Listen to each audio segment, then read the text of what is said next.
Okay, we're live and ready to go. Okay. Good afternoon. In accordance with sections 45 and 53 of the Planning Act 1990 as amended, this meeting of the Committee of Adjustment of the City of Toronto is called to order. The Committee of Adjustment considers applications for variances from the provisions of the zoning bylaws that apply to the property, permissions to extend or alter lawful non-conforming uses, and consents to several properties to create new lots. Anyone in attendance today who wants to receive a copy of the decision of the committee on an application must submit a written request for a decision by email. Please ensure that you include your name, address, and email address because the Committee of Adjustment, and in the event of an appeal, the TLAB will be sending notifications and appeal updates by email. If you do not agree with the decision of the committee rendered here today, decisions may be appealed to the Toronto Local Appeal Body or in some limited circumstances to the Ontario Land Tribunal. The hearing procedure will be as follows. We'll deal with some deferral requests from planning and go through those, and there's one matter being withdrawn, and then we'll go through the afternoon agenda in order, and I'll call each item in the order listed in the agenda. And making your submissions where an application is uncontested, the agent or applicant may proceed with their presentation if desired. Where the committee does not require a presentation, applicants are to advise the chair should they wish to speak to the committee. The committee may ask questions and/or then take the matter into the committee for a decision. Each speaker, including the applicant or agent, will be given a maximum of 5 minutes to address the committee, and I'll comment when you're reaching the 5-minute mark. When addressing the committee, please clearly state your name and address, and please remember to confine your remarks to the matters outlined in the application. By the way, I just realized I started on page 2 of the comments, so I'll start off going back to where I was on page 1. So during the declared emergency, Committee of Adjustment virtual public hearings are being conducted by electronic means through WebEx, an online digital platform, and streamed on the Toronto City Planning YouTube channel. These measures are necessary to comply with physical distancing requirements and in-person attendance limitations. This will be a virtual public hearing, and participants who have registered in advance will be able to make their presentations to the committee using WebEx, an online event being moderated by city staff, and anyone wishing to view the hearing may do so by watching on YouTube. Participants who are registered in advance will be connecting either by their computer, a phone, or tablet app, or by telephone. All participants will automatically be muted on entry, and when your item is called, each participant will be unmuted by the moderator, one person at a time. Only the committee members will be participating by video. Panel members participating today are Donald Taylor, Stan Kumorak, Mishi McCluskey, and Sophia Ruddick, and I am Michael Clark, and I'm the panel chair. All registered participants will be participating by audio only, and we also ask that you mute your devices until you're called on to speak. Land acknowledgement. We acknowledge that the land we're meeting on is traditional territory of many nations, including the Mississaugas of the Credit, the Anishinaabe, the Chippewa, the Haudenosaunee, and the Wendat peoples, and is now home to many diverse First Nation, Inuit, and Métis peoples. We also acknowledge that Toronto is covered by Treaty 13 of the Mississauga of the Credit. Now, just pick up where I left off. So we go in order, and each speaker is given a maximum of 5 minutes to address the committee, and the clock will show, and or staff will comment when you're reaching or gone beyond the 5-minute mark, and that's when we'll ask you to wrap up. When addressing the committee, please start off by clearly stating your name and address, and please remember to confine your remarks to the matters outlined in the application. We deal with planning matters here, not with building issues or drainage or issues between neighbors. The applicant or agent goes first on a contested application, makes their presentation to the committee. Please note the committee may not entertain revisions to proposals made at the hearing today. The committee may decide to defer the application if being substantially revised in order to ensure that the application is accurate and that all those entitled to notice of the application have been informed of the changes. Then individuals either opposed or in support of the application will be invited to speak, and the committee members may ask questions of each speaker at the end of their presentations. And when all speakers are finished, the applicant or agent is given a further opportunity just to address those questions and rebut the issues raised by the neighbors, but not to introduce new information at that time. And that will then mark the end of discussion. The matter is taken into the committee for a decision. Oh yeah, are there any declarations of interest of panel or staff or items in the afternoon's time slot? Okay, none to declare. Deferral requests. First of all, I guess we can We do have one closed file. Maybe we can do that one Yeah, quickly. do that, and then I think we have 4 or 5 deferrals. So the closed file is, I believe, item number 26, 24 Yes. McManus Road. Um, Hi there, my name is King Gasabo. I'm the owner of 24 McManus Road. Okay, I understand you've decided to withdraw your application. Yes, that is correct. We are looking to verbally withdraw it as we had missed the written deadline, and we will be making a new application in the future. Okay, fair enough. Okay, committee members, any questions, or someone ready to make a motion to I guess confirm that the application is withdrawn by the applicant and to close the file? Mr. Kumar? So moved. So moved. Okay, thank you. And seconded by Ms. McCluskey. Thank you. All in favor? The matter has been closed unanimous. So best of luck to you in the future. Thank you. Okay, so okay, so we can deal. We have 1, 4. I believe we have 5 deferral requests by planning for various reasons set out in the planning memo. So the first one we'll deal with is item number 24, 14 PENHALE Drive. It's a request from planning to have this matter deferred for reason number 3. Scroll to that and open the list. So this is item number 3. It's in order for staff to consult with other city departments, divisions, or external agencies to obtain information, clarity on the proposed minor variance and or consent applications. So item number 24 is the speaker. We only have one, is Alessia Sopelsa, the agent for the applicant. Mr. Chairman, just a point of clarification. We were informed that Mr. Armando Barbini will be, in fact, representing this application instead of Alessia. And Mr. Barbini is present on WebEx. Okay, Mr. Barbini, welcome. Yes, thank you, Mr. Chairman. Good afternoon, members. I'd like to speak to this request for a deferral. The request was made late Thursday evening. We received it through the committee portal. The planner had not reached out to the applicant, who is Alessia, until then. So we've been trying to reach the planning department since then, with no success with the long weekend. So what happened yesterday was I spoke with the manager for the area, who indicated that they requested this so they can consult with the Toronto Region Conservation Authority. Now, we have received approval from the Toronto Region and Conservation Authority for this proposal. So, I mean, I understand that they need to understand what the TRCA is asking for, but we have the documentation, and if they would have reached out, we could have given it to them.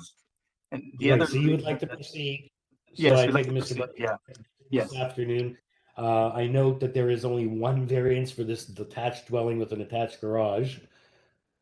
Yes, attached garage. There's one variance, which is the soffit height of less than half a meter. That's the one variance. That's the one variance. There's no change in the footprint. Right, and we have comments from Ravines on their memo, their overall memo, that on this property, they have no conditions. Just advisory that obviously a permit is required before municipal permits are issued. So, okay, so you'd like to proceed? Yes. I assume we need a vote. Members, the applicant would like to proceed. I believe it's reasonable. Can we have a motion to, do we need a motion, Madam Secretary Treasurer, for that? We haven't been doing them lately, so. Okay, so whose discretion? So he says he'd like to proceed, and I assume there's no objection among panel members. I see shaking of the head. Okay, so let's put it back in the hopper and move on to the next deferral request. And we'll hear back, Mr. Barbini, we'll hear from you in due course. You'll be the second application up. So right now we'll go to item number 29, 12 Snowberry Avenue. It's for additions, 4 variances, and nothing on file other than urban forestry number 2, and it's for D1. So let's hear from the agent or applicant on that. It's Joel Gerber, agent for the applicant. Mr. Gerber. Hi, good afternoon. We were requested by community planning to defer the project until they had time to prepare a report. So we just wanted to act in good faith. Okay, so you're in agreement with that. You comply with community planning's request. I assume this is to construct an attached garage along the south side of the dwelling, a 2nd-story addition above the existing dwelling, a new front porch and rear deck. And there are 4 variants. We didn't have anything on file, but we understand now it's because they haven't had the time to review. So if you're okay with that, I guess we need a motion to defer. Thank you. Thank you. We'll see you back here again. Okay, have a great day. You too. So committee members, can I have a We motion? need a motion to defer. Yeah. Yes, I just asked for that. If we go ahead, we don't need it, but if we defer, we need it. Okay, Mr. Komaric, Motion to defer so that applicant can have further discussions with planning. thank you, sir. Seconded by Ms. McCluskey, thank you. All in favor? Okay, the matter is deferred. Okay, the next one is the next application, item number 3012 Batavia Avenue. And that's for reason number 6. Staff, I just closed my page now to get to something else. Do we know what item number 6 is? Mr. Chair, that's an applicant request for deferral. Oh, it's an applicant request. Yes. Okay. Oh, yes. Okay. It says to permit additional consultation and outreach. And I see the agent. We have 3 speakers registered to speak. Paul Cronus of Weir Folds and agent for the applicant, and as well the neighbors at 15 and 27 Batavia. So, Mr. Cronus, welcome. Good afternoon, Mr. Chairman and members of the committee. I'm assuming you can hear me. Yes. As you know, the application was scheduled for a hearing today, but after hearing back from a couple of the neighbors, at least one of them that filed a letter of objection, and also from the planning department, we thought it would be prudent rather to have you defer the matter that we defer it and seek additional time to consult. We have scheduled a meeting on May the 3rd, the community. We extended an invitation, hand delivered to the same radius that your notice is delivered to, 60 meters. We hope the residents come out so we can have a consultation in advance of your hearing. We have, just for your information, I at least reached out twice to the planning department before I filed the application, and I was not able to get a return call. I've now recently reached out to the planning department again based on a deferral to engage in their discussion to determine their nature of their concern. I'm waiting to hear back, but we thought it'd be a prudent pause to have this short deferral to allow the meeting to occur, the community consultation meeting in advance of your hearing, so you can have full disclosure of everyone's concerns. And to the extent that we can accommodate, of course, we will look for those opportunities. But I also like to request that, if possible, to assign this to a peremptory hearing date for your June 9th agenda. This is to deliver much needed housing units in the city, and deferrals, unfortunately, they add to the process and they add to the cost, and we're ambitious to get moving on it. Of course, we need a decision, and we'll have to come and make our case before you, but we at least like to have a goalpost on when we're going to come back, which is why we scheduled an early possible consultation hearing on May the 3rd. So if possible, I would request that. Okay, we'll hear from staff on that. Downtown, it's different. We can typically hear sometimes squeeze someone in. So you're asking for a specific date to come back. I just point right into the record that this is an important application. It's to construct a little different than usual. It's a 2-story addition above the existing dwelling, a 3-story rear addition, and to construct a new laneway suite with 2 dwelling units for a total of 7 dwelling units to be provided on this lot. So It's a little different than the normal, new single-family dwelling, and there's a number of variances, in fact, 9. So in terms of dealing with what that is. We do have 2 people on the line who are here to deal with this on the substantive nature, being the neighbors at 15 and 27 Batavia. We have a letter, at least one letter, if not another one, I don't know if it's a duplicate, from a neighbor at 27, Pamela Tiley. So we're not going to deal with this on the merits today. The applicant is rightly so asking this matter be deferred, but we'll just, I guess, check in with each of those neighbors. So we first deal with Madam Bartosek, Secretary Treasurer, regarding the request for a date specific to have this matter returned. So if the request is for consultation and there could be changes, we would need the consultation to be complete and know that there are no further changes to the proposal before we can schedule a new hearing date. Okay, Mr. Cronus, so it's a bit of an issue because can you guarantee that you'll be in a position to do what you've done and get staff in time to meet that June date that you proposed?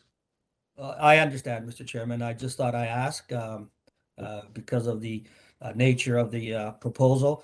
But if I was, we're having our community consultation on the 3rd. We'll know better right after that what changes. How much? You can reach Secretary Treasurer when you're ready to go, and at that point, I'm sure she'll do her utmost to get you on the next available agenda. Thank you, Mr. Chairman. Okay, so let's just weigh in with the 2 neighbors on the matter of the deferral. Mr.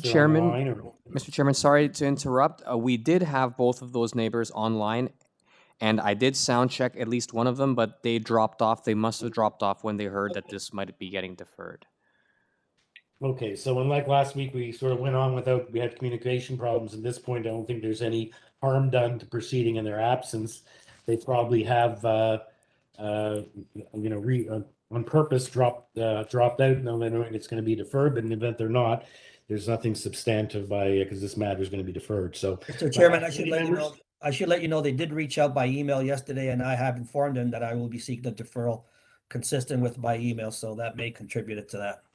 Okay, and perhaps if you have their contact information, you can reach out to them as the process continues to try to at least understand what their concerns are. So members, we have a motion to defer, please.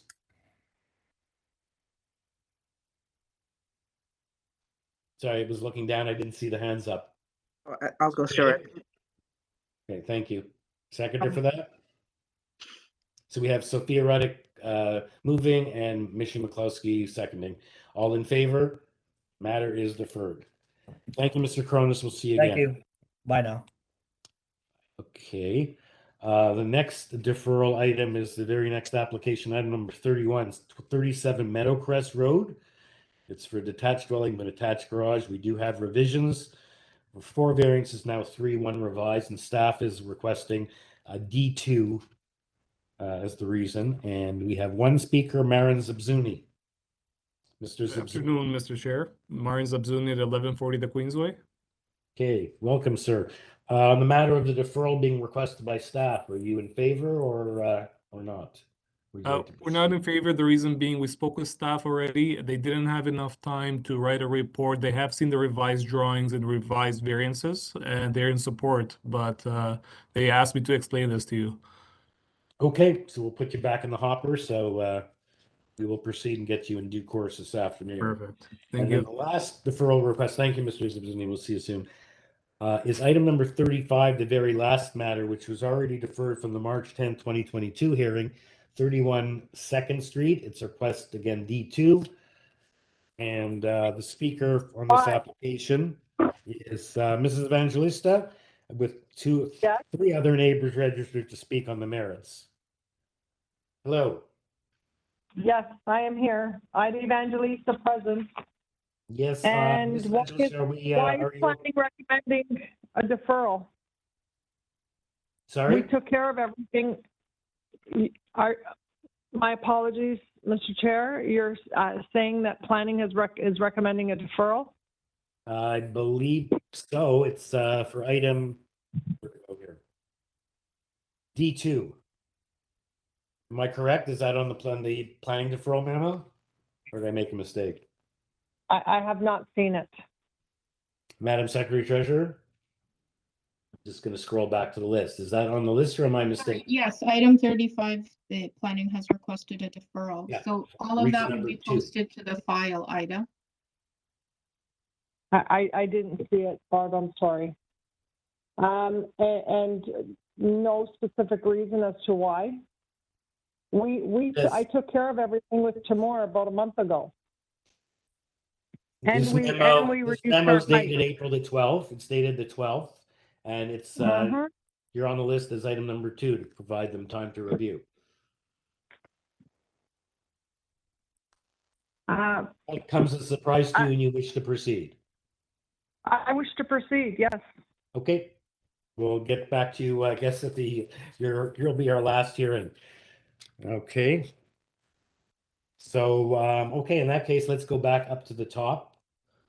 Back up to item number 23, or we deferred that one? Okay. 23. Okay, so item number 23, 24 King George. Right, this is the application where I'm advised that the speaker, in fact, is not the agent, but in fact the owner, Horace McBean. That is correct.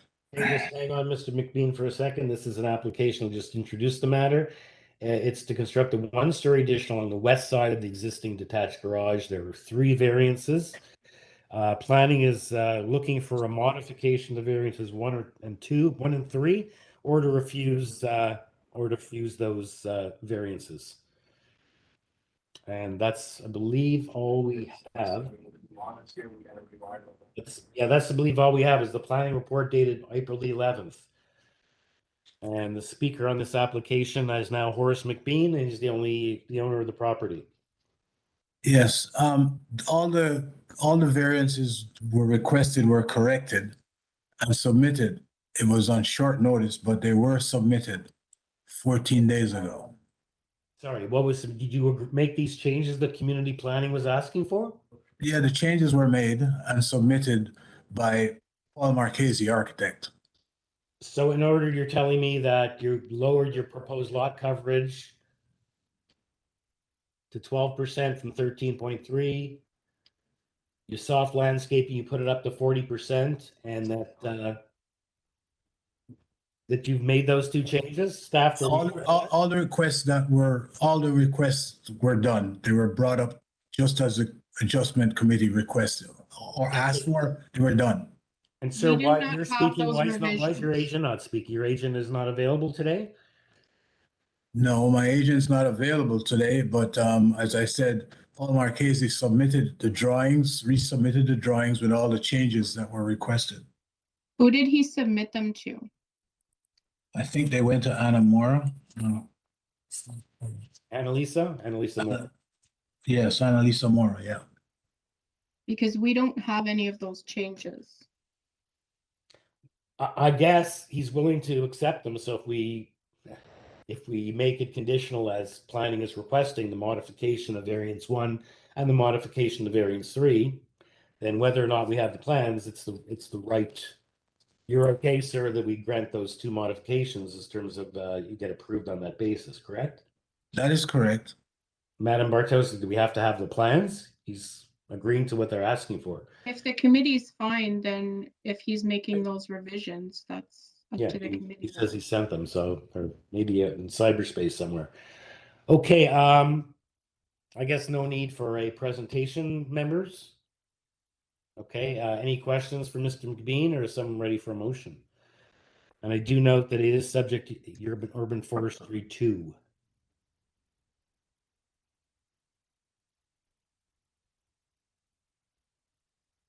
Mr. Taylor.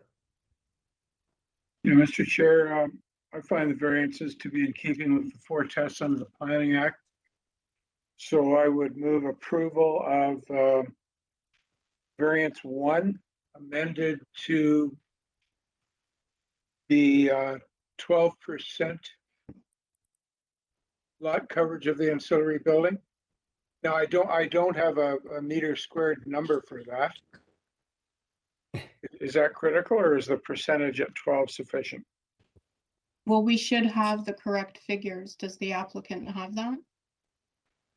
the figures that you request, I don't have I have the copy I have, it's hard for me to read it because I didn't get a updated drawing from them before they submitted it. So it's hard for me to read the exact figures, but I know they were corrected to meet the specifications requested by variance committee. Because that was the only reason why I am here. If it wasn't gonna be done, I would have dropped the application. I know, but you're asking to make these revisions. We need to know what the numbers are. It's, I guess if we know that, you know, someone should be able to figure it out. If 10% is 44.7 and 13.3 is 59.6. I guess some math whiz should be able to figure out what 12% is, correct? So I assume your agent, that's why if your agent was on the phone, they'd either have that recorded somewhere. Unfortunately, They'd have the information to give you right up front. right. Unfortunately, planning didn't put that in their report. They just expressed it as a percentage. So, Madam Secretary, can we, you know, in the circumstances, in the interest of time and everything, or We can consistency- delete the square meters because I'm not going to be responsible for their math. Okay, so I don't want to be responsible for the math. Wasn't my strongest suit. We can hold this application down and he can provide us with those numbers. Okay, sir, Mr. McBean. Yes. Can you get in touch with your Mr. Marchese or his assistant and tell him what we're looking for? We just need the number to plug in square meters. That's equivalent to the 12%. Okay. And I guess we don't need that for the soft landscaping, do we? Or we need that also? Yes, we do. So Yeah, we we'll need also it there as well, soft yep. landscaping reduction expressed in square meters. Okay. Okay. So We'll hold it okay. down. We'll hold it down. We're going to be here for a while, so we'll hold the matter and we'll check back in. If you could see, are you able to get in touch with them today? Right I now? will do so momentarily. Awesome. Okay, sir. Good luck. We'll be Thank back. you. Okay. Thank you. Thank you. Okay, so we'll move over to item number 24. We'll just have that for the purpose of getting that conversion so that Mr. Taylor can continue with his motion. We'll pick it up. We'll pick it up at that point. In the meantime, we'll go to item number 24, which we've decided we're going to proceed, or the applicant has decided, Mr. Barbini, that he wishes to proceed on this. This is an application to construct a new detached dwelling with an attached garage. We have one variance, as I stated, a soffit height of 6.99 where 6.5 is required. That is, oh, okay, next application, sorry. That's, I believe, that's all, yeah, we have Ravines advising that which is the purported reason for the deferral, that they have no conditions. Mr. Barbini, welcome. Yes. Thank you. Sorry. Yes, my name is Armando Barbini. My address is 30 Brixham Terrace. It's in North York, Ontario. I represent the owner, Adam Perkilo. He has filed this application to build a new two-story house. It complies in every way with respect to footprints, setbacks, even overall height, because the overall height in this area is 9.5 meters. Or I think it's 10.5 meters. Sorry, my apologies.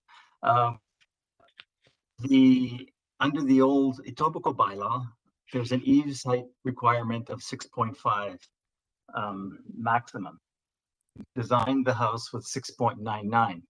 Now that 6.99 complies with the new bylaw requirement with respect to the main wall height, but not under the old Etobicoke bylaw. We're quite confident that we could proceed with this application and file the application for building permit. And then what we intend to do is, if this application is approved, file for revision. Okay. Armando, I don't think we have to hear any. Not only is it a half a meter, one single variance on the new build, but it's only under the old bylaw, which I assume is at some point going to fall away. Yeah. It complies with the citywide bylaw. That is correct. Okay. Members, any questions for Mr. Barbini, or someone ready to weigh in with a motion? And I assume, yeah, there's no condition. No conditions. Ravines has advised that there's no condition, and there's no other conditions for trees or anything. So members, a motion? I'll chime in with the motion. I think this is about as minor can get. I'd like to move approval with no conditions. Okay, thank you, Mr. Merrick. Seconded by Ms. Reddick. Thank you. All in favor? Unanimous approval. Thank you, Mr. Barbini. Be well. Thank you, Mr. Clerk and members. Okay, thank you.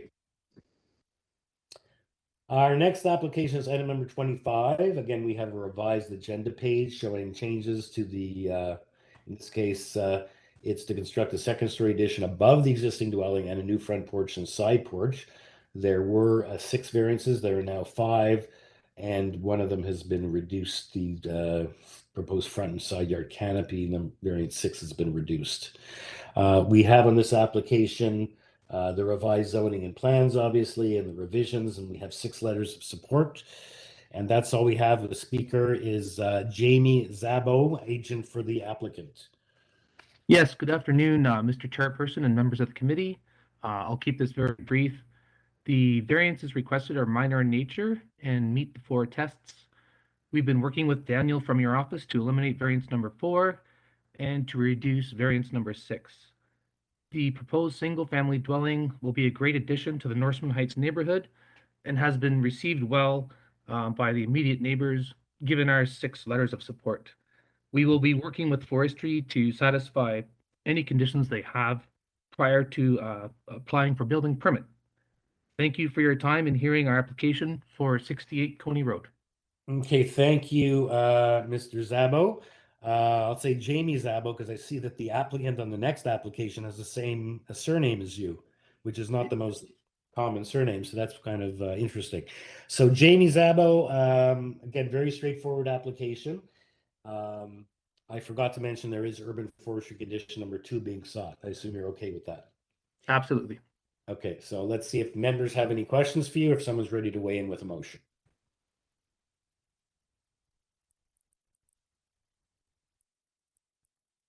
No questions. Prepared to make a motion if there's no.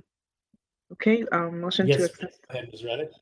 Okay, move to accept this variance application, find it to be minor in nature and consistent with the 4 tests, subject to forestry condition number 2. Thank you. Seconded for Ms. Reddick's motion. Mr. Taylor, thank you. All in favor? You have unanimous approval, Mr. Zabo? Thank you, Mr. Chairperson and committee.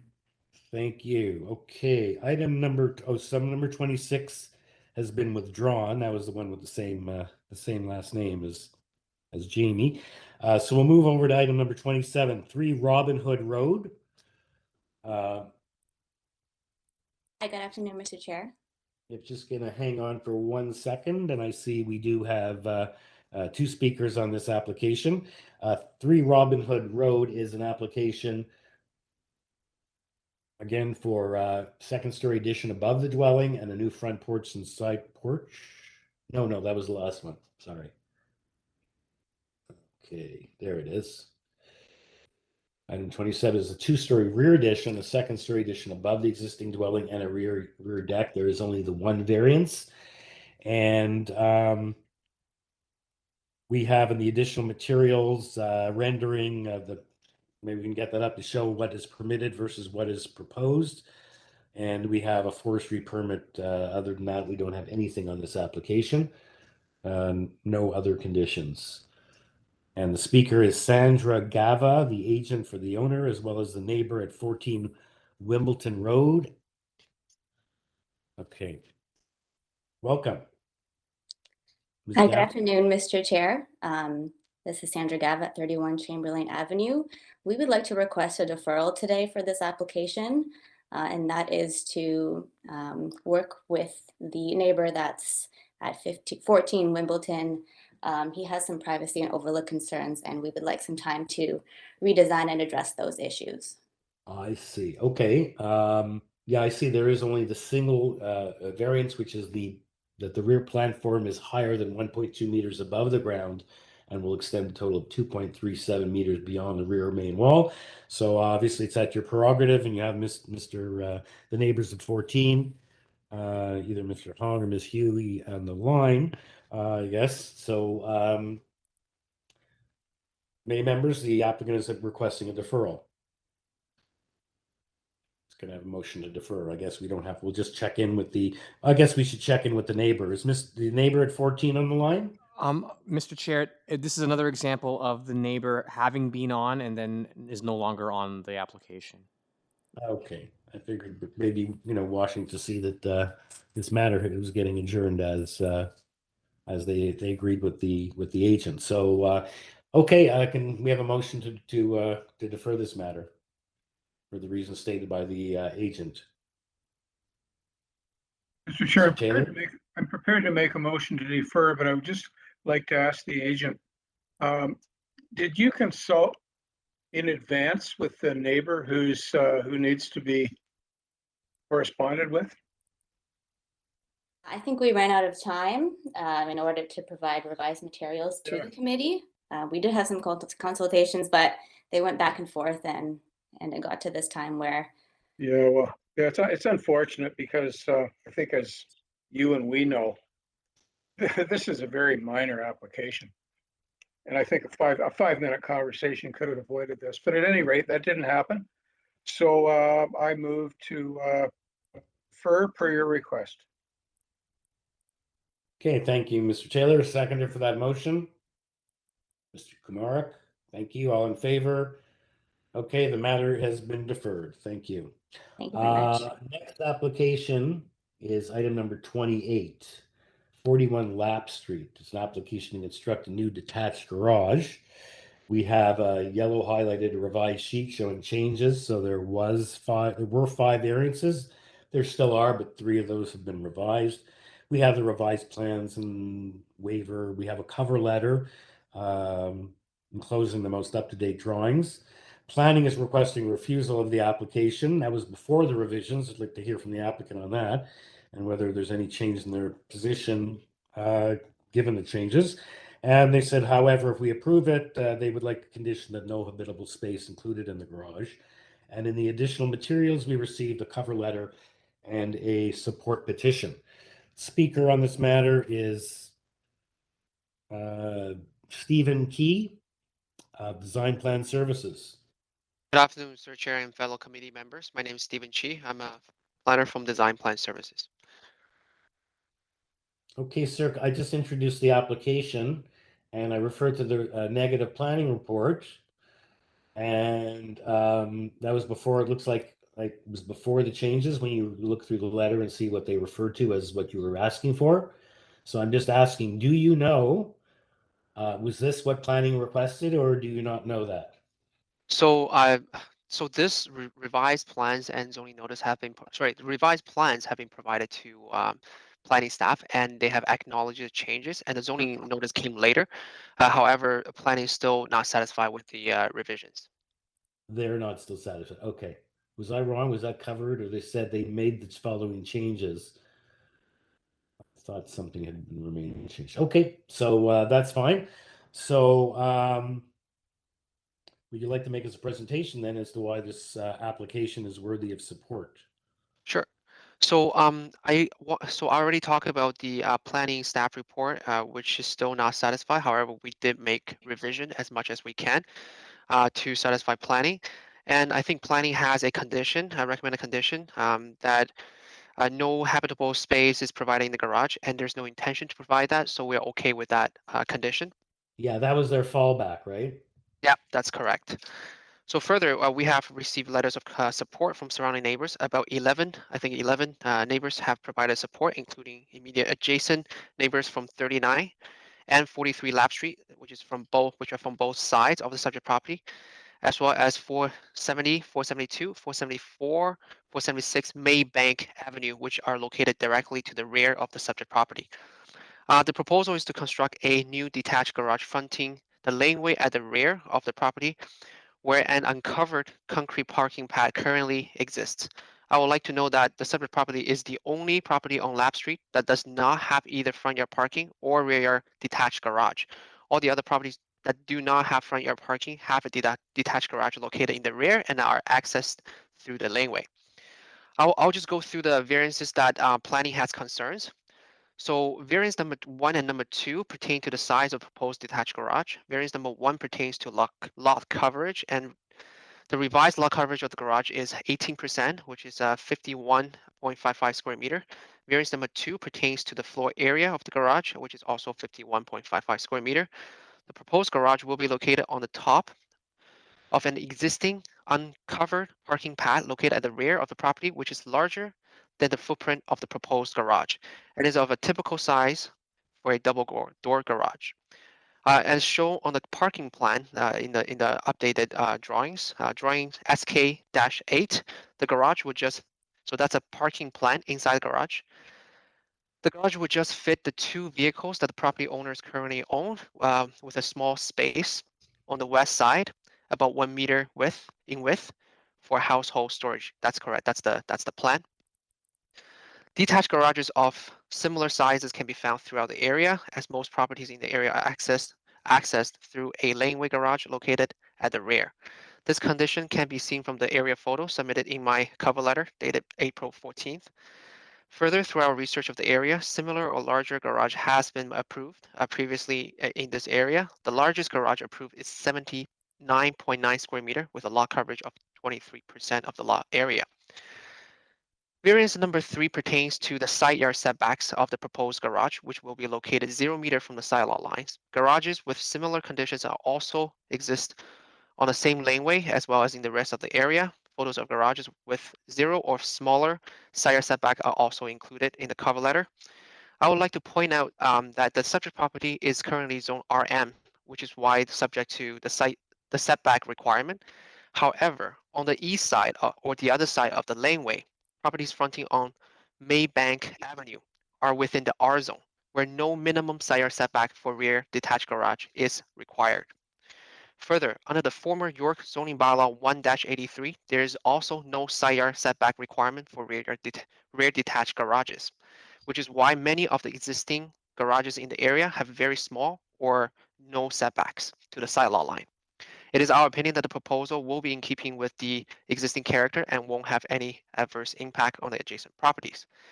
Variance number 5 pertains to the rear yard soft landscaping. It is my opinion that the proposal will improve the current condition of the rear yard by consolidating and reducing the existing parking space and hard landscaping and providing additional soft landscaping area. As demonstrated on the site stats table on the architectural drawing, I think that's page 2 of the architectural drawing, the existing soft landscaping in the rear yard is 8.35 square meter, which is only 5.98% of the rear yard. The proposal will increase the soft landscaping to 30.71 square meter, which is 22% of the rear yard. Similar rear yard condition with 0 or very small soft landscaping area is very common and exists throughout the area, and also that can be seen from the area photo included in my cover letter. And with regards to the comment from planning regarding the risk of flooding issues, in my opinion, the proposal is an improvement to the existing condition by providing more soft landscaping in the rear yard. And the owners have never had any issues with the basement flooding at this point. Further, we have not received any engineering comments regarding this. And the owner will ensure that the resulting stormwater runoff and drainage meet all city standards at the building permit stage. And based on the provided justification, is our opinion that the proposed new detached garage with the revisions and will improve the existing condition of such a property and fit in with both existing and planned context of the neighborhood. And for these reasons, I believe the requested variances are minor in nature and meets the 4 tests under the Planning Act. And I'm happy to answer any questions. Thank you. Thank you, Stephen. Good presentation, perfect timing. You answered my question. My question was, is this an improvement on the existing position and condition in number 5? Because you said it's replacing a large concrete pad. And in fact, it's going to increase. It's now, I think you said 30.71 square meter, 22%. 22%. In fact, the planning report was, at least for variance 1, was at 19. You've now brought it down to 18. You said they still weren't satisfied. So you answered my questions. Any other questions? Does anyone else have any questions for Mr. Key on his presentation? And if not, is someone ready to weigh in with a motion? Mr. Komarek? I'm satisfied that the revised proposal meets the 4 tests and would therefore like to move approval, subject to the condition that no habitable space be provided in the garage. Okay. Thank you, sir. I'm seconder for that motion. Mr. Taylor, thank you. All in favor? Unanimous approval. Thank you, Mr. Key. We'll see you again. Thank you, everyone. Okay, the next application has been deferred. Actually, the next two applications have been deferred. So we'll go back to 37 Meadowcrest and number 31. And that was also a deferral request, but the applicant advised they wish to proceed. So we have again on this application a revised agenda page. It's an application 37 Meadowcrest Road to construct a new detached dwelling with an attached garage. There were 4 variances, now 3. One has been revised. Of those that remain, we have a cover letter, we have the applicant's revisions, an arborist report. Ravines advised that they have no conditions. TRCA has no objection, but advised that a TRCA permit is required prior to issuance of municipal permits. And we have 6 letters of support. We originally were talking with Mr. Cronus, the agent, and we do have 2 neighbors on the line as well at Batavia, 15 and 27 Batavia. So let's go to Mr. Cronus for a presentation. Sorry, Mr. Chairman, that's actually item number 30 you were just referring to, but I believe that we're on item 31 for 37 Meadowcrest Road. Oh, sorry, 30 has been that one we did we defer that? We deferred item 30. Oh, okay. So I have to go to 31, sorry. Okay, this is Mr. Zabzuni's file, right. 37 Meadowcrest, the application to construct a new detached dwelling with an attached garage with 4 variances. Okay, I was right in terms of the introduction. I just went back to the invitation list on the wrong. So I did do a correct introduction. The only thing I did wrong was I talked about Mr. Cronus and the 2 neighbors. In fact, we only have Mr. Zabzuni here. It is unopposed. There's no one here with any concerns on this application. And we have, in fact, 6 letters of support. Mr. Zabzuni, sorry about that. No problem, Mr. Chair. Okay, and we have urban forestry conditions 1 and 3. So please, I guess, because community planning would said they needed more information, but we now know that ravines and TRCA are fine. We'd just like to give us a brief 1-minute review of what you're doing here. Absolutely. So Marin Zabzuni at 1140 the Queensway. We have been working with TRCA for about a year now in developing the design for this application, as there are quite a few restrictions on the rear yard. So this is a corner lot as well. We had to situate the design in a way that fits TRCA requirements and also planning requirements in order to meet the 4 tests. So we've been carefully working on this and with a lot of feedback from TRCA. Planning contacted us recently, as you may know, they're quite busy, so they reached a little bit late, but they only had 2 concerns really.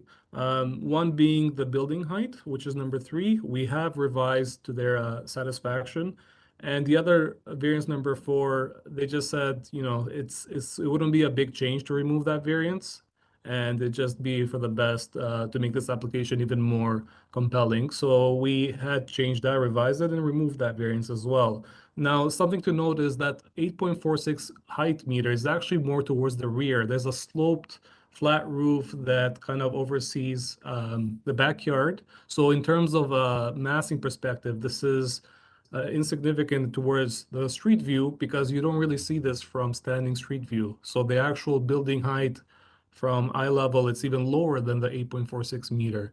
So we spoke with planning. They were okay with everything. They just wanted us to reinstate this, and they didn't have enough time to write a report. So please let me know if you have any questions. We did get letters of support from neighbors too. The homeowners have spoken to them. They care deeply about this project, and this is a growing family that wants to live here.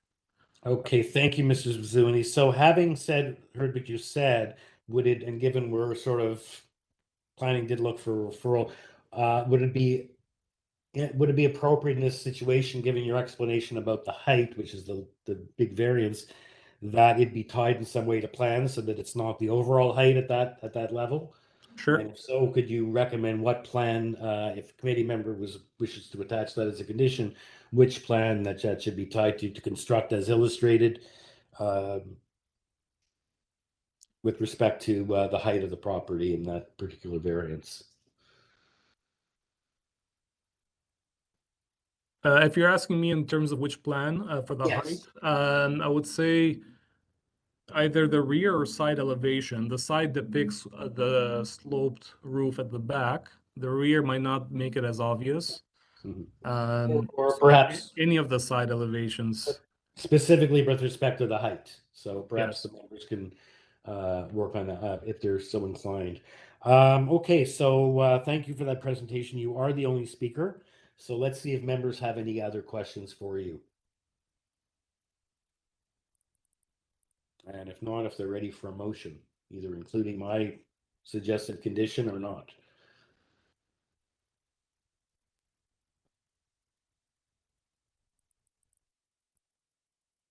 As you've explained, your 8.46 variance is not for the entire, it's not a complete flat roof height. So to sort of Mike, I'll take a stab at it if. Okay. I find the revised application meets the 4 tests and would like to move approval, subject to forestry conditions 1 and 3, and to tie the approval to the side elevations with respect to as it pertains to overall height. Thank you. Thank you, Mr. Camerga, seconder for that motion. Ms. McCluskey, thank you. All in favor? Unanimous approval. Thank you, Mr. Zabzuni. And Thank you very much. Have a great day. Okay, we'll see you again. Yep. Okay, item number 32 is 47 Charleston Road. It's an application to construct a new detached dwelling with an attached garage, and there is only one variance. And it looks pretty minor to me. And we have absolutely nothing on hand other than an arborist report on this application. And we have Urban Forestry requesting additions 1 and 2. The speaker for this application is 32. Page break. It is only one speaker, Richard Cossack, New Age Design, agent for the applicant. Welcome, Mr. Cossack. Good afternoon, Chairman and members of the committee. I'm Richard Cossack, the agent for the owner at 47 Charleston. We're here today asking for one variance for a maximum increase of gross floor area. The maximum permitted gross floor area, including a detached garage, is 135 square meters plus 25% of the lot area, which equals 306.92 square meters. Mm-hmm. We're proposing a dwelling with the attached garage at a maximum, at a gross floor area of 350.83 square meters, a difference of 43.9 square meters. That's the only variance we have today. Your only variance. So kudos to you to design a new house with only one variance. So it's a challenge these days. Yeah, compared to what other applications are before us. So and obviously the arborist report you have, and you're okay with the urban forestry conditions 1 and 2 being recommended by urban forestry. Yes, we are. Okay, members, any questions for Mr. Cossack, or are we ready for a motion? Sir, I have a question. In our package, the notice is described as revised. And normally when we see revised notices, we see yellow highlighters and red line changes. I don't see any changes. So is what I'm looking at what I'm being asked to approve? Yes, so we actually mailed out a revised notice. Okay. The plans remained the same. There was an error or something missing on the zoning review. Okay. Okay. That's very, I had the same note here, but I said, why isn't it highlighted? Yeah. Okay. Okay. So that's before us, just a single variance and the urban forestry condition. Yeah, so I'll move approval on the grounds that the single variance is meeting in keeping with the 4 tests under the Planning Act. And my motion would be conditional on urban forestry conditions 1 and 2. Okay, thank you. I have a seconder for that, Ms. Roddick. Thank you. All in favor? Unanimous approval. Thank you, sir. We'll see you again. Thank you, Chairman and members.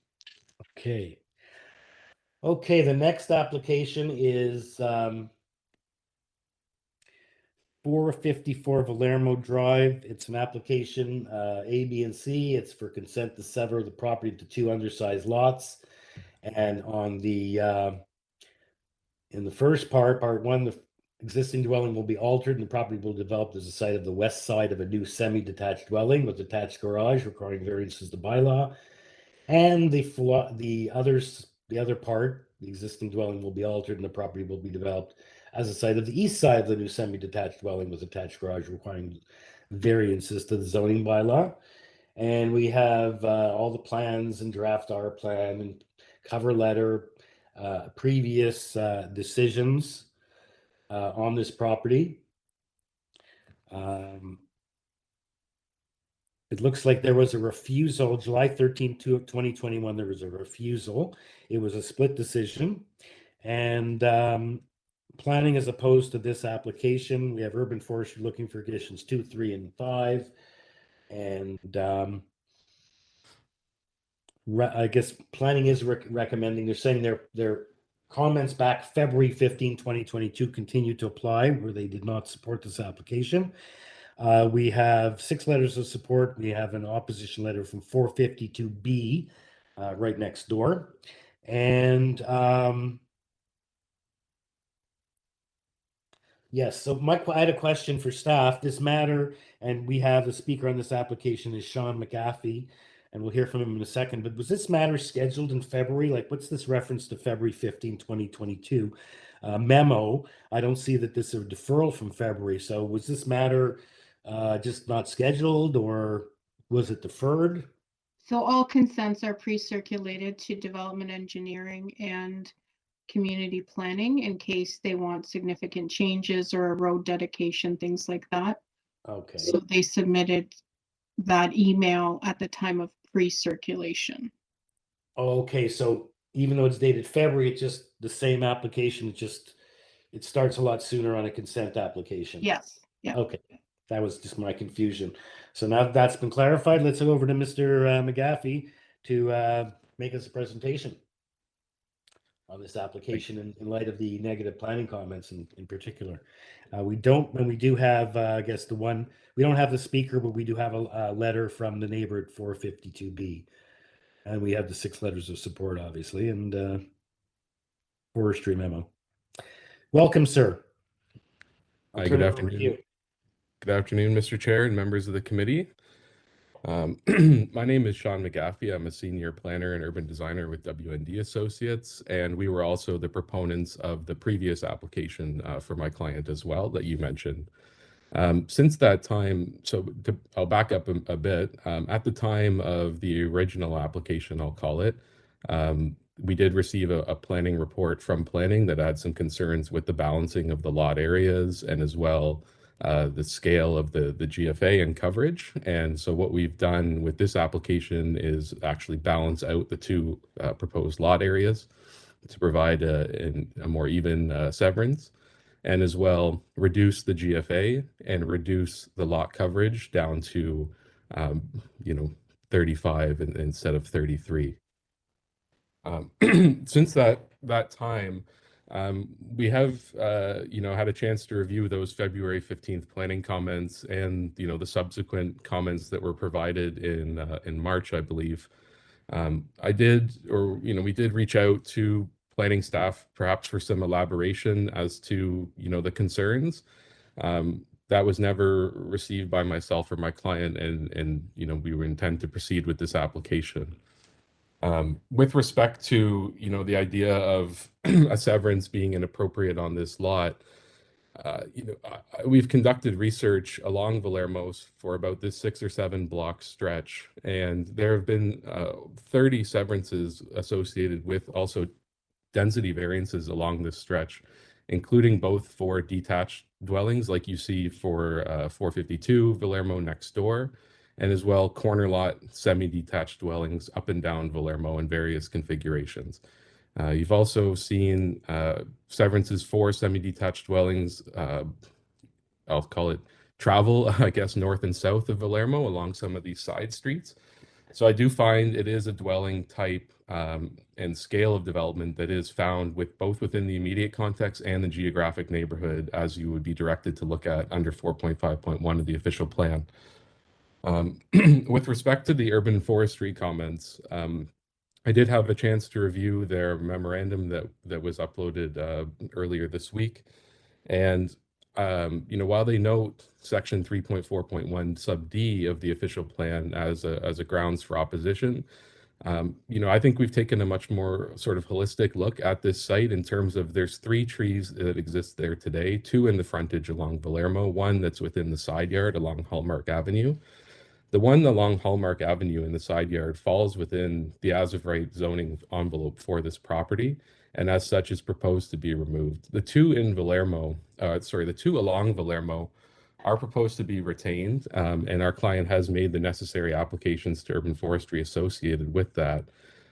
You'll see on the site plan the use of permeable pavers for both driveways, and this is along Vallermo, a consideration for reducing the potential impact on any sort of tree injury that may occur. And as well, when you were introducing the application, you noted that this is an addition to an existing dwelling.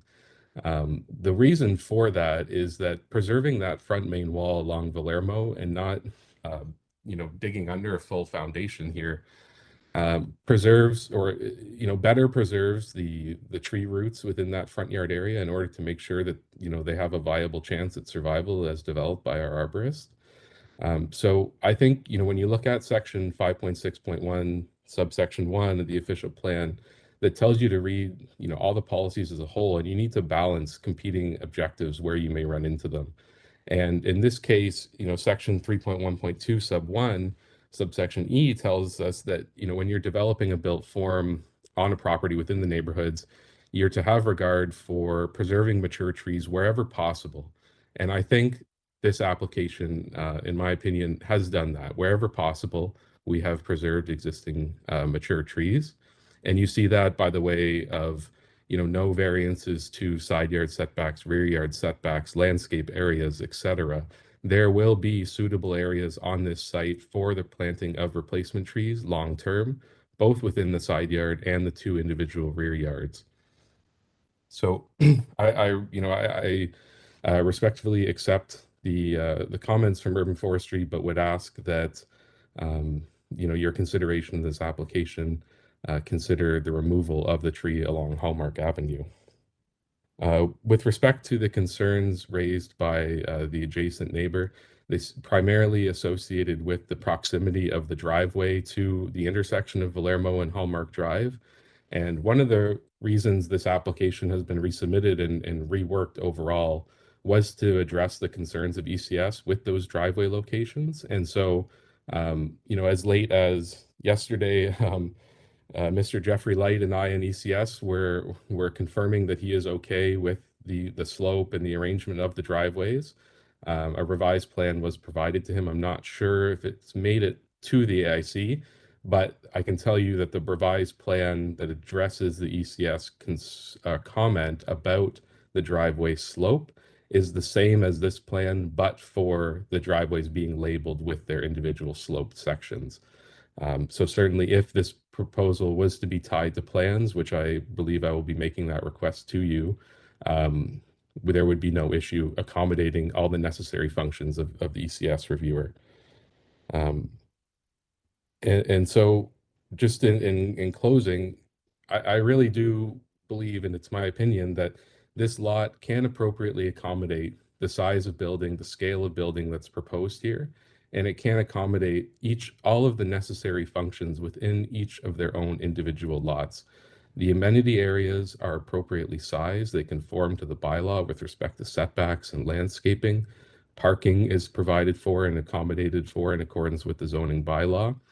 But for a very minor increase in height associated to the midpoint of the roof and a slight increase in coverage in GFA, this proposal is otherwise well suited for this property. And I would also, submit that Vallermo has seen many severance applications along its stretch, both for detached and semi-detached.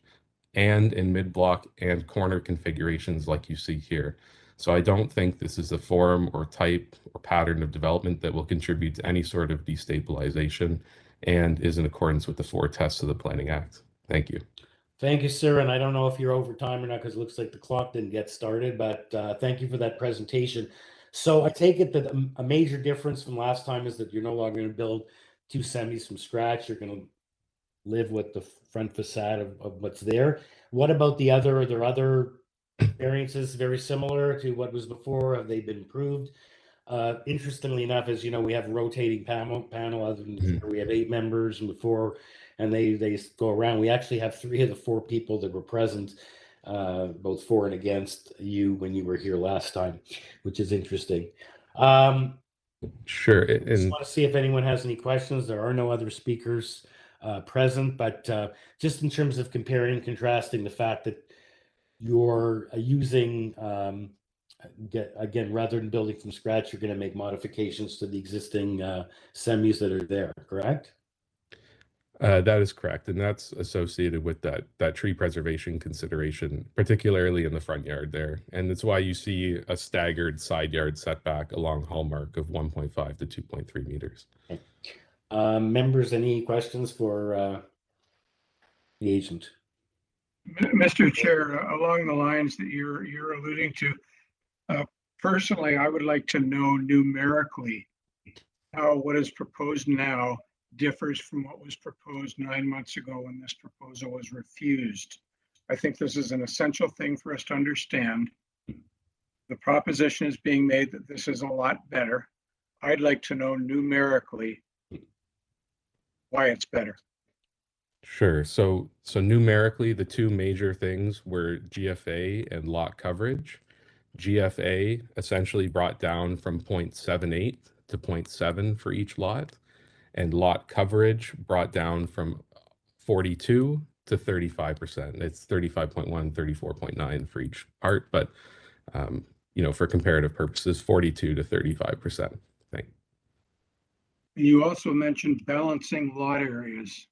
How did you accomplish that? So in the previous iteration, we had a wider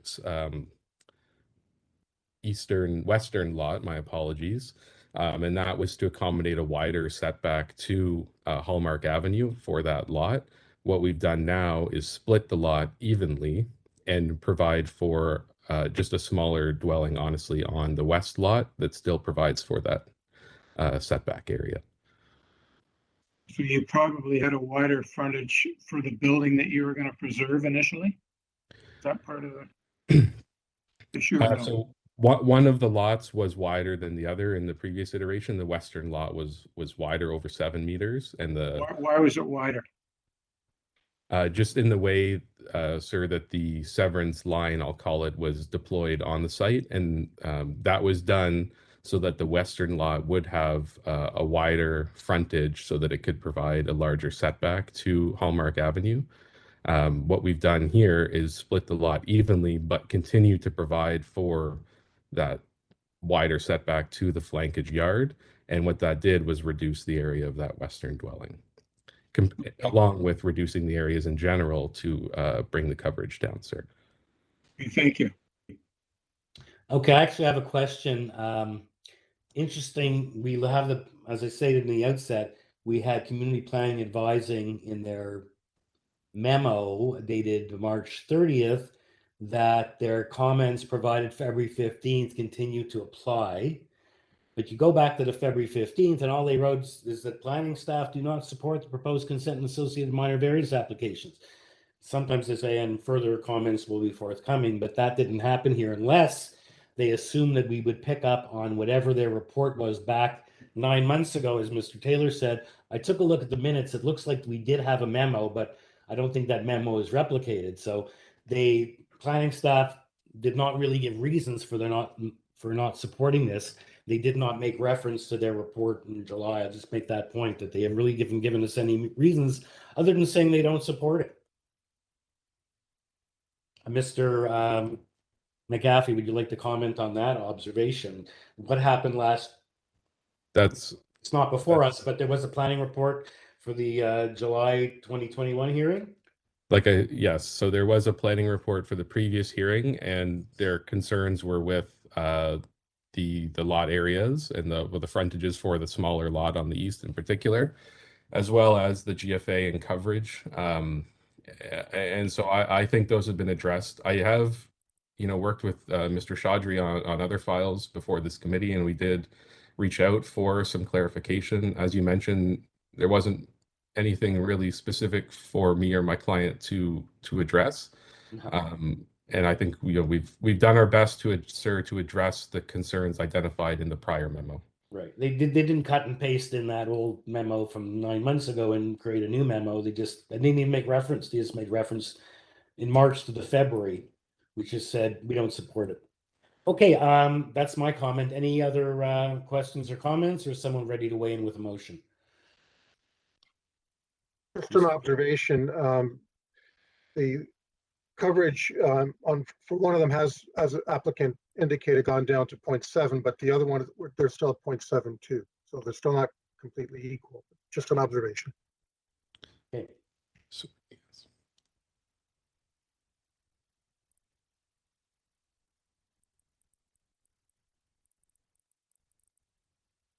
Mr. Taylor. Interesting, the only member here today who wasn't on the panel that time, I believe, because and it's a different application, but Mr. Comerick and Ms. Ruddick were in favor of the refusal. Ms. McCluskey and Mr. Palmer, who's not present today, were dissenting at that time. So you're the new guy on the block. Time for a fresh perspective. Correct. Here goes. First of all, with respect to the consent, I find the lot pattern to be appropriate for the immediate context, which I think is most significant when considering these things. Immediately next door, we have 452A and B, which are identically sized lots to what is proposed here. So I move approval of the consent subject to the conditions requested by engineering and construction services and transportation services, plus the standard conditions of consent. With respect to the minor variances, I believe that they meet the 4 tests under the Planning Act, and I move approval subject to urban forestry conditions 2 and 3. Thank you, Mr. Taylor. I have a second to Mr. Taylor's motion. I'll second that, but I think I'd like to add forestry 1 as well, because we obviously have some city trees in the front, do we not?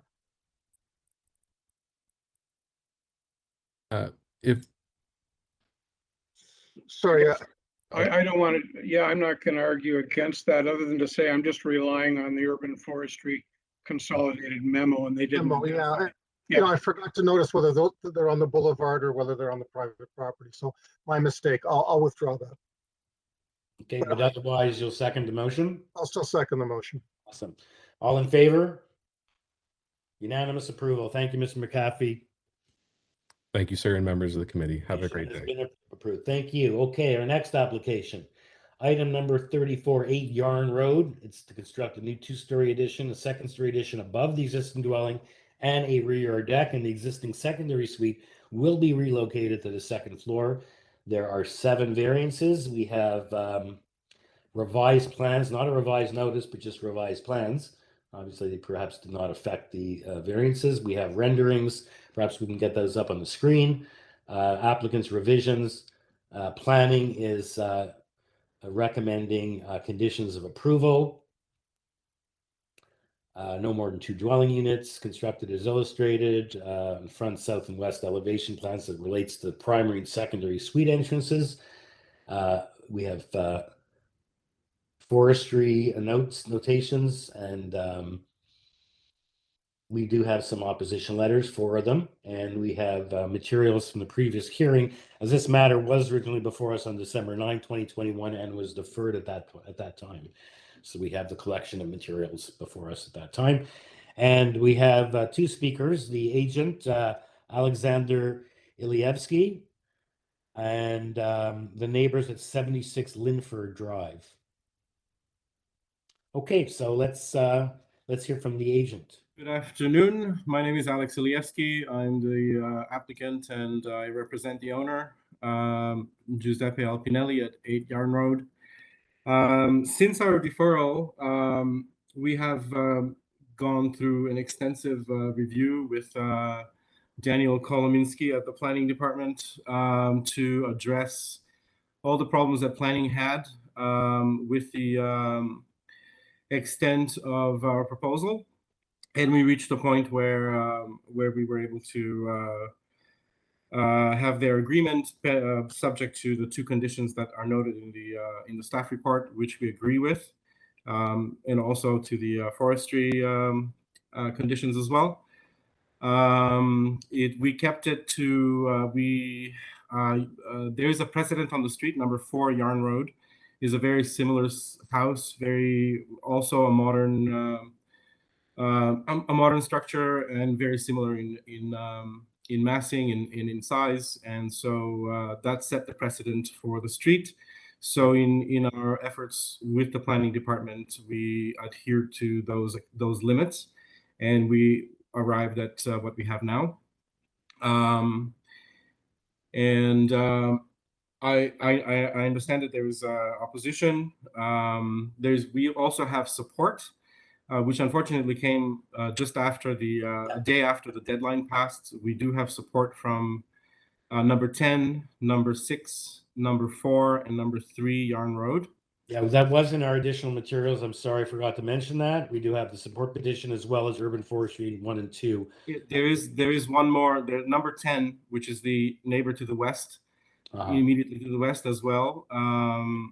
Also gave us an emphatic support. Their emphatic support, and expressed their intention to be doing something similar in the near future. So the objections are all on the rear of the building. They're at number 35, 37, and 39 Linford Drive. And I would be happy to address their concerns. I did write a letter to the owners of 37, an email to the owners of 37 Linford back on November 29th, basically addressing all of their objections as outlined in their email. I was able to get their email from the documentation that was posted online, and offered to speak to them if they wanted to reach out to me, and no one ever did. And others also were, I went through Ms. Annalisa Mora, asking her to put me in touch with the other objectors, and they said, she responded back saying that they had indicated that they would prefer to speak at the hearing, but they're not here. So that's where I'm at. I would be happy to answer any questions. Okay, Mr. Ilievsky, I have a question for you. One of the neighbors, you just gave me the list of in the petition, and I didn't pull it up. Perhaps someone else can pull it up. It's on a different screen. You said 10, 6, 4, and 3, but 3 is actually one of the letters we have in our package that says they do not agree with the variance edition. They do say that they have a good relationship. Yes. And we get along, but they have concerns with all the extra vehicles from renting from one of the other. I can address that as well. I'm just saying, so I don't know if they both gave you a letter of opposition and a letter of support at the same time. Yeah. Let's point that out. Well, they gave us their support, and I believe they were counseled after the fact. Okay. And So family members. I don't know which one came first, but their letter. The support came first. Okay. Because this is dated, it looks like, on April the 1st. Yeah. I don't know when they signed the petition. But in any event, and we do have the materials, this matter was deferred from December the 9th. Why was it deferred? Can you refresh our memory why it was deferred? It was deferred because we were not able to obtain planning support. And it was also to address the neighbors and to address forestry. Forestry will not, we did that, so forestry will not entertain any application until this application is approved and final and binding. So we will deal with that based on the conditions that they've requested. And I think I have the answer to my question. That's fine. That's fine.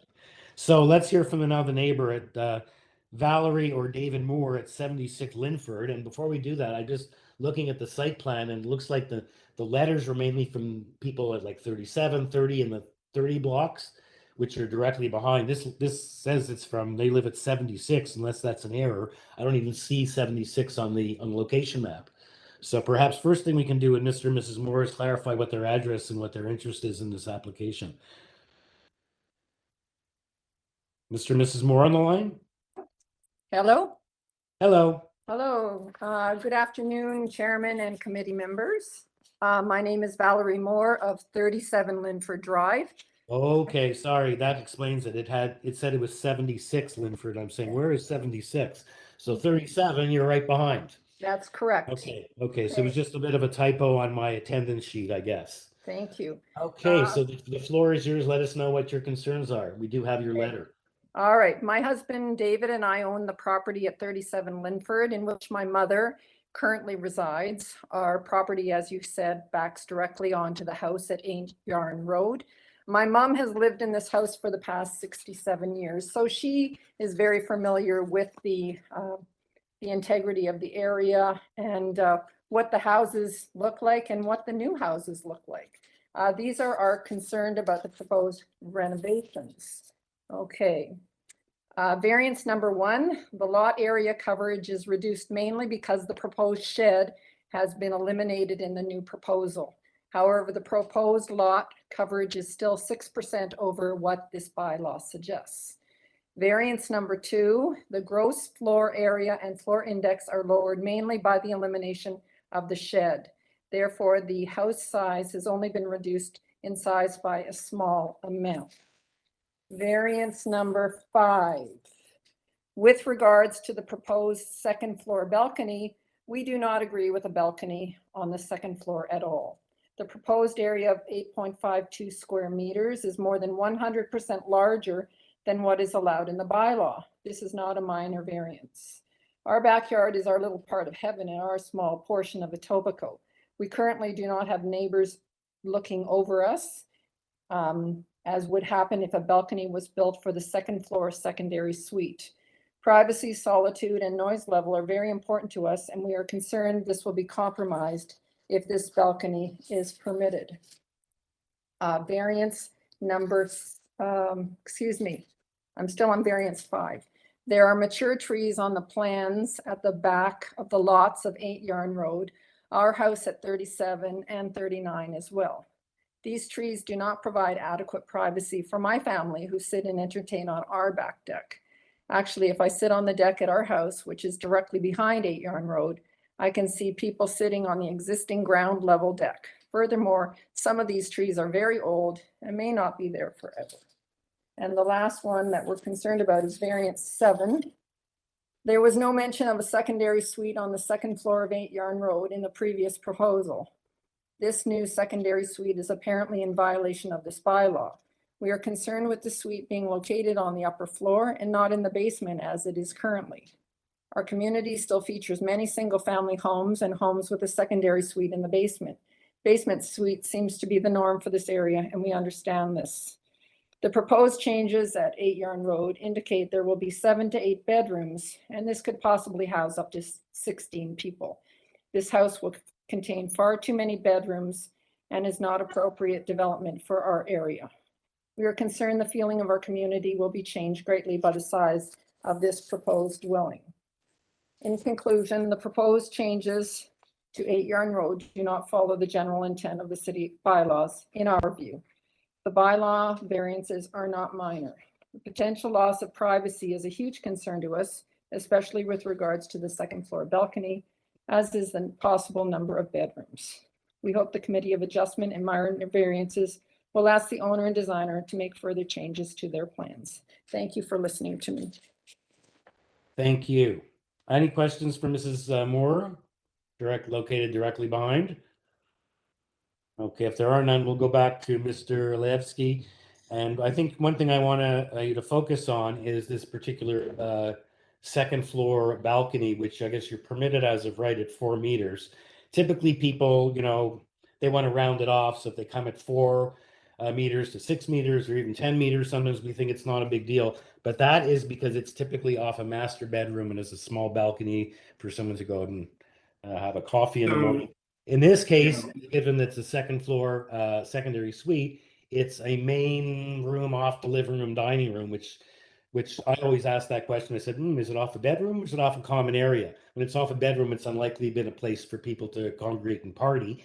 In this case, it is the main, and I guess there's no hiding the fact, because it's a second floor suite, that would be their main outdoor amenity space, off the living room, kitchen, dining room, with a barbecue and God knows what else. I'm not being disrespectful. I'm just saying, given a typical rear balcony at 4 meters is designed just for something less than. Yes, so this was discussed with planning in our, as I said, this was thoroughly massaged over several months, and every detail was carefully considered in my discussions with planning, and they indicated that they are able to support up to 10 square meters. So we proposed something below that. In addition, we do not have a rear setback variance, so this balcony is within the it's not outside the perimeter of structure as in the zoning bylaw. And in terms of privacy, there is no difference in terms of overlook. There's no difference between a balcony and a window. One can look out a window or one can look off a balcony. It is there to provide a little bit of outdoor space, given that we've moved the secondary suite to the second floor. For sure. We've done that because the existing basement does not provide. There is a secondary suite there now, but it does not provide quality living space. Okay, fair enough. So that's why that explanation. Yeah. So could you just tell me how much it looks like in the it was reduced? So it was reduced quite a bit. Yeah. It's 8 point something meters, which is, as the neighbor said, more than we that. have. But the issue is how many people it can accommodate and what the use is for, as I've stated earlier. So I won't belabor that point. That in terms of impact, it's a matter of massaging the impact. And certainly for the people living, they want amenity space, but there is an impact, and the committee's job. They do, and again, I'm going to go back to, if I may, I'll go back to saying that the existing basement does not adequately accommodate any living space. So the only thing it can be is guest space, which is what it is. And that's why we're moving we had the option of digging out the basement, which was not desirable for cost reasons and structural reasons, and putting it on the second floor seemed to be just a higher quality solution. It is a family that does have visiting family from overseas several times a year for their family gatherings, which currently take place at the parents' house in Vaughan. The parents are aging. Okay, sir, don't go in. We plan for the property is going to be there for a long time. We don't just plan for these particular residents. I'm just making a point that typically a rear balcony is for less intensive use. I understand it's for the benefit of the people who are going to be living in that second floor secondary suite, which is a great thing for the city to have more accommodation, affordable accommodation. But you have to. You didn't propose. There's no screening proposed, and that's just my comment. Maybe my fellow members don't agree. That would be my comment. Any other questions for Mr. Urlewski or someone ready to bring a motion? Just a further question around the basement, which still looks like pretty much a basement apartment. Is that pretty much existing, or what are you changing other than taking out the kitchen? We are reconfiguring the rooms a little bit, and a portion of it is basically underneath the rear addition. But it's at the same level. There's no difference in floor height, no difference in foundation depth. So it's still going to be a low ceiling space. We try to achieve some daylight in one room by extending a larger window well, but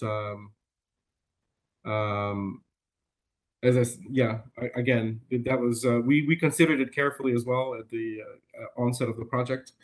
And we came to the conclusion to put the secondary suite on the second floor, just because the basement does not yield good living space. Yeah, their staff, as you know, is requesting a condition that there not be permitted an additional secondary suite in the basement because they're saying absolutely that was agreed verbally before we made it to the staff report, and we're in agreement with and construct is illustrated with respect to the primary and secondary suite entrances. So that's the condition being requested by community planning. Yeah. Okay, so any other questions, or someone prepared to weigh in with a motion?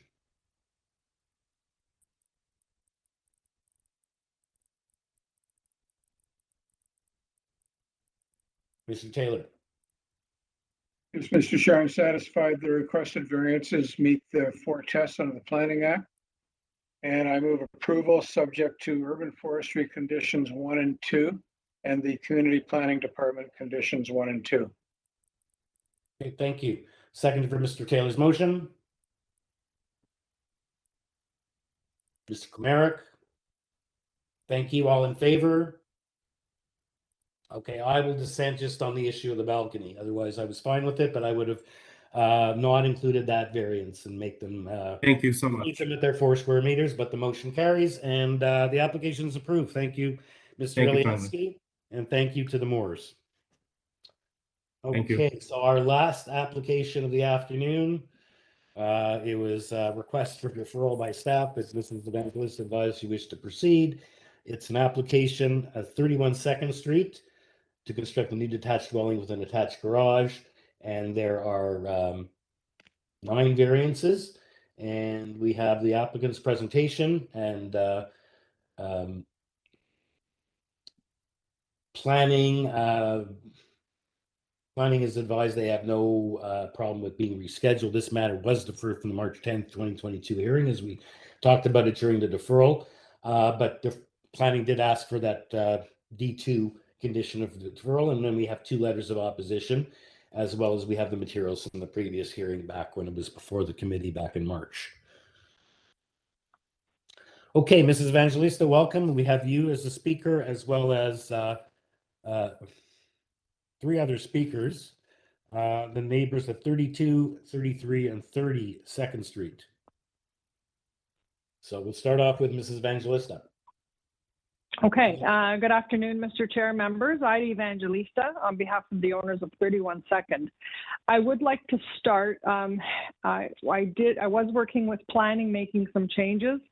So we have decreased the height of the home, and we have also removed the deck variance. So number 5 is now 8.69 meters, and number 7 has been removed. Okay.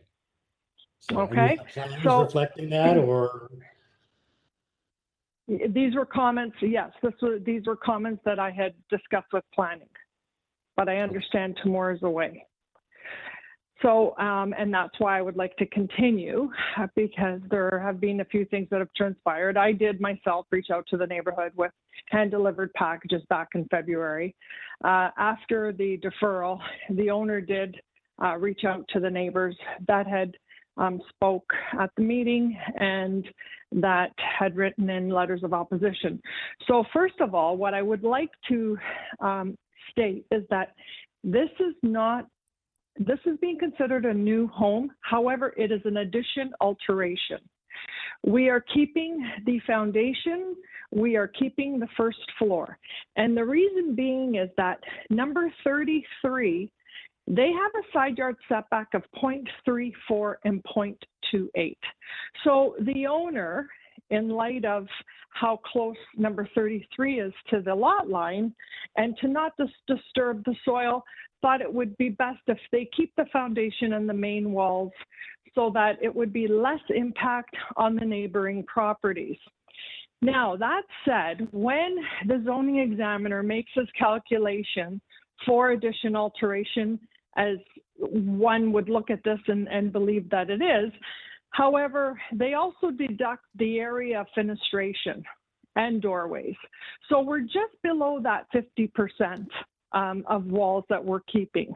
However, I can assure you that the foundation and the first floor walls are remaining. We're not extending the length. All we're doing is we're adding a second floor. We are asking for an additional 74.13 square meters on this house. Our front yard setback, if you take a look at the survey, actually it's even in my my package that I submitted, and you'll take a look at the survey and you'll take a look at the current existing home, and you'll see that the footprint of the home does not change. It remains. So we cannot adjust that front yard setback unless we take down, revise the whole foundation and walls of that home. So a lot of these variants relate to that. Our second story balcony, 0.55, because we are aligning with the wall of the home. Our height, 8.69. Now we have taken it down. I did explain, because this is a flat roof house. So there has to be more of a bulkhead on the interior of the home to be able to run your electrical, your plumbing, and most importantly, your ducts, all your HVAC. So we brought it down enough so that it would still allow us to run everything within the perimeter of the home, and also give us just below a 9-foot ceiling height, which is very standard in the older homes. So the application that you have in front of you, and now we're removing the deck variance, the landscaping it remains in the front and in the back as it is today. That will not change. So many of the variances that you have in front of you basically are triggered due to the fact that we are keeping the foundation and the first floor. And again, as I said, to have much less of an impact on the neighboring property and their foundation. So in that, let's, if we can go to the submission that I made, and you'll see, I know some of the comments made were that, this is out of character. However, if we take a look, and I'm standing, if we go to page 5, the 2nd Street view south. Across the street, there's a apartment building. Behind 31 Second, there are apartment buildings that are 3-story high. If we continue on in my submissions, you'll see that there are homes. 10 Second is what we're proposing. We have Lakeshore first, Lakeshore, which sounds like it's quite a distance away. However, it's not. It's all within a walk. You take your dog for a walk, and you'll be walking right by these homes. Miss Evangelista, sorry, you're at 5.5 minutes. Oh, okay. And in closing, I respectfully submit this is a form of intensification that meets the 4 tests. It's in keeping with the purpose and intent of the zoning bylaw, and appropriate and desirable for the area. Okay, thank you. Any questions for Ms. Evangelista? Or if not, we'll hear from the neighbors. I know these 3 neighbors were present at the last application as well, 32, 33, and 32nd Street. So we'll hear first from 32 2nd Street across the street, Linda Bem. Hello, can you hear me? Yes. Okay, good afternoon. My name is Linda Bamey, and I'm expressing concerns today on behalf of 32 2nd Street, directly across the street. We are not opposed to change in the neighborhood, respectful and reasonable change, but we don't feel that the proposed plan passes the criteria for 2 items, the front yard setback and the maximum height. And we also noticed that there are errors in the plans and application.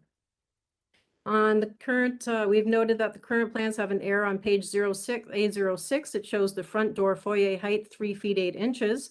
But on page A17, the foyer height, I believe, is in excess of the bylaw at 4 feet 10 inches, which leads me to wonder what other errors are on these plans. And I have not seen any new plans with any reduced heights, so I'm not sure what that's all about. I also suspect that, I see that the applicant's presentation on page 3 lists the variance incorrectly. They're numbered incorrectly. And I suspect this may be why the planning department requested this deferral. And I think their request ought to be heeded. Getting back to the front yard setback, this community was built with reserved heritage views of Lake Ontario called Windows on the Lake.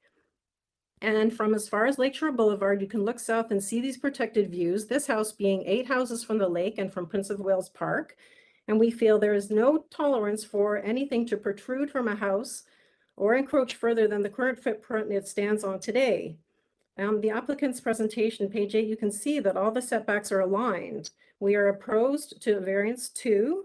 And in short, the general intent and purpose of the official plan are not maintained by the setback variance proposal. It does not pass the test. Getting to variance number 5, the maximum permitted height. Again, I don't see any reduced height. Sorry, ma'am, just want to clarify, I guess, the two things. Mrs. Evangelist did say in item number 5, she reduced it to 5.69. But I don't see the reduction anywhere. Where is that in the plans? It's a question of the variance, and the same thing, I guess, number 7. Sorry, you said 8.69. I believe she said she eliminated number 7 as well. So, well, we don't see, continue, I don't see that anywhere in the plans that I look at when I'm online. So how do I know that that is true? she's just asking. She's asking the committee to no longer approve 8.99, but to approve 8.69, which means they couldn't build more, and as well to eliminate variance 7. So even though it's not on the plans, and although if it's very major, as I stated at the outset of my opening remarks, the committee may decide not to permit these changes to be made on the fly, but it is done. So okay, that's I just wanted to clarify for that. So please proceed, please continue. We are very concerned about the sun shadow and blockage at this height. And note that the applicant has neglected to provide any sun or shade study. We believe the height and massing proposals are in excess and are not in keeping with the nearby properties and will degrade property values. At 1.69 meters, we feel that this is not a minor amount in any respect and should be disallowed. The main floor is set at 8 feet 6 inches above grade and is not a main floor. In my opinion, it is a second floor and a way essentially to get a 3-story home where only a 2-story should be allowed. In short, the variance requested is not minor. The proposal is not desirable for the appropriate development of the property. The general intent and purpose of the city's bylaws are not maintained. It just does not pass the test.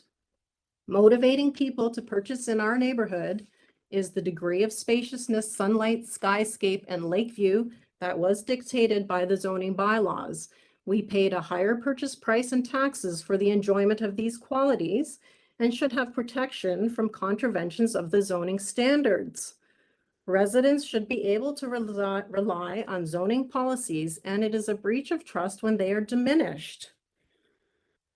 The immediate context of our area is that all houses on that side of on 2nd Street are original. Each property should be taken on its own merit and looked at that way. Otherwise, what is the point of having a committee of adjustment looking at each individual property? There are no new builds at our end of the street, and we had no say on those other builds that were shown, or we may have expressed our opinions. The proposed build, in conclusion, would constitute a break in the pattern and continuity of the street, as it would be visually incongruous since it is an inappropriate scale. We feel it would be detrimental to the streetscape in a community that prides itself on visual enjoyment of open areas near the lake. I propose that the application be deferred or denied as it does not pass the 4 tests. I propose proper consultation be done with all the neighbors and corrections be made to the errors that are in the plans and errors in the presentation. Thank you for listening. Thank you, Ms. Bemme. Any questions for the speaker, the neighbor right across the street? Okay, if none, let's move on to the next neighbor, Claudia Molina at 33 2nd Street. So right next door to the subject property. afternoon, committee. My name is Claudia Molina, and I live here at 33 2nd Street. I have presented a letter and also a presentation on my behalf. I've been living here for 22 years and with my daughter and have enjoyed the neighborhood. Can we get her letter on the board, please, as she's speaking? Thank you. We have the letter from the particular neighbor. Yeah, so I've lived here for 22 years, raised my daughter here. I've worked hard for my home, and I realize that changes do happen for the community. And these are the changes that I have invested in and hoped for, for our community to expand and bring in new excitement to it. Part of my concerns, of course, is my home has 6 windows that face to the south. With this new build, my lake views, 3 of those windows do have lake views, although small, they are will be obstructed with the building or the construction of this home, devaluing my property. And also, I do have a lake view from my balcony, which I enjoy with my daughter during the warmer months, where we actively sit on our porch and watch the world go by. So I feel like, although the owner has stated that she says that the floor plan and the setback from the front will not change. I feel like according to the plans, they will have change, and that will obstruct my porch view. In reference to the client's or the owner's reference to the other homes that are similarly built, I just want to point out that these are considered in our neighborhood as monster homes. And recently, Blog TO has articled that, and in fact, it actually has presented the home on First Street. With that, article being posted to Facebook, it had 60 comments, and most of them being negative comments, saying like hideous and gives them anxiety, and it was shocking and intimidating and aggressive, and these are monstrosity and eyesores. And I will reference that in my PowerPoint to you. So these are concerns that, as a long-standing community member, that having another home with an excessive size, voluminous in not keeping into the community standards, that this is how our community is going in a direction where it is shocking, intimidating, and aggressive in our community. I realize that the balcony in one of the variances has been stated that that it will be not included in the final plan. I would like to see confirmation of it, because of the plans that I do have in front of me. There is no confirmation of this plan not being included. Of course, if this plan does move, or this tech does move forward in their build, it will directly overlook my home. In one of the variances, first of all, I also have to say that this plan is very confusing. It does not match up to the drawings and the variances that I have in front of me. Again, the other variance that I will take note to is variance, I believe, in the drawings, variance number 2, where it will set back the side yard from 0.6 meters to 0.55 meters. So already, as presented in one of the pictures in the PowerPoint that I have, our houses are close already. If I lean over from my deck, I can actually touch the house, 31 2nd Street. So I don't know how possibly they can get any closer. I mean, for drainage purposes, for shadow, for sight lines, this is really an imposition to 33 2nd Street. For all those reasons, committee, I do have reservations, and I do want, I haven't been spoken to these plans. I have not, the only plans that I have received were back in February. I have not communicated to the owners of 31 2nd Street. There has not been any further communication that I know of to discuss the plans that they have. So based on all of that, I do have concerns, and I do want this plan to be dismissed. Thank you. Okay, does anyone have any questions for Ms. Molina next door? 33. If not, we'll go to the last speaker, who is, please, we can get a letter with photos on the board from Barbara Zilski at 32nd Street. So also across the street, next door to Ms. Beme. Hello, Okay. it's Barb Zolski here. I'm at 32nd Street, directly across the street from the house in question. I'm afraid I'm not as detail-oriented as my neighbors, or maybe half as eloquent, but I do still have my Oh, concerns. we have your letter. Can we get your letter up on the board, please? There it is. Thank you. It's just above photos, and yeah, let's get your letter up on the board as you speak. I take an emotional approach to this. My husband's family has been in this house for 47 years. I've moved into the house 20 years ago, and we are a family-oriented street.